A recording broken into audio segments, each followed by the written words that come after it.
3 দিনের ছুটি অনেকের কাছে শুধু ঘুমানোর সময়, আবার কারো কাছে জীবন গুছিয়ে নেওয়ার সুযোগ। আপনি কোন দলে? চলুন দেখি এই ছুটি কিভাবে আপনার জীবনে সত্যিকার পরিবর্তন আনতে পারে। প্রথমত, পরিবারকে সময় দিন।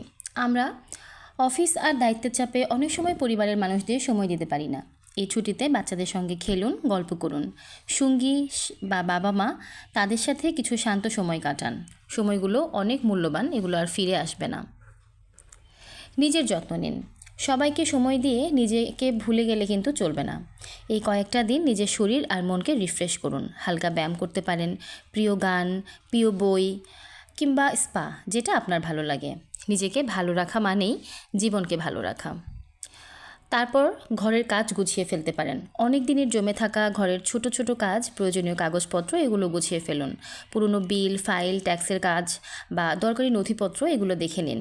আপনার মাথা অনেকটা হালকা হয়ে যাবে। কিছু শিখুন। ছুটি মানে সময় নষ্ট নয়। নতুন কোনো রান্না, নতুন কোনো সফটওয়্যার বা কোনো অনলাইন কোর্স আপনার দক্ষতাকে এক ধাপ এগিয়ে নিতে পারে। ভালো কিছু উপভোগ করুন, নিজেকে সময় দিন। প্রিয় সিনেমা দেখুন, গান শুনুন বা কোথাও ঘুরে আসুন। চাইলেই এই সময়টা শুধু ঘুমিয়ে নয়, ভালো কিছু উপভোগ করেও কাটানো যায়। মানসিক প্রশান্তি আনুন। মন শান্ত না থাকলে কিছুই ভালো লাগে না। মেডিটেশন করুন, সোশ্যাল মিডিয়া থেকে একটু বিরতি নিন। চুপচাপ প্রকৃতি দেখুন, ভাবুন আপনার জীবনের লক্ষ্যগুলো নিয়ে। কাজে ফিরুন নতুন এনার্জি নিয়ে। এই 3 দিনের ছুটি শেষ হোক নতুন এনার্জি দিয়ে। এরপর অর্থাৎ সোমবার অফিসে গিয়ে যেন মনে হয় আপনি শুধু বিশ্রাম নেননি, নিজেকে নতুন করে সাজিয়েছেন। ধন্যবাদ।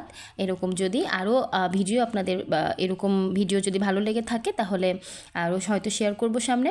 তো এই ভিডিওটি ভালো লাগলে লাইক দিন, শেয়ার করুন বন্ধুদের সাথে। আর এই ছুটিতে আপনার পরিকল্পনা কী, এটা জানাতে অবশ্যই কমেন্ট করতে ভুলবেন না। পাশে থাকবেন।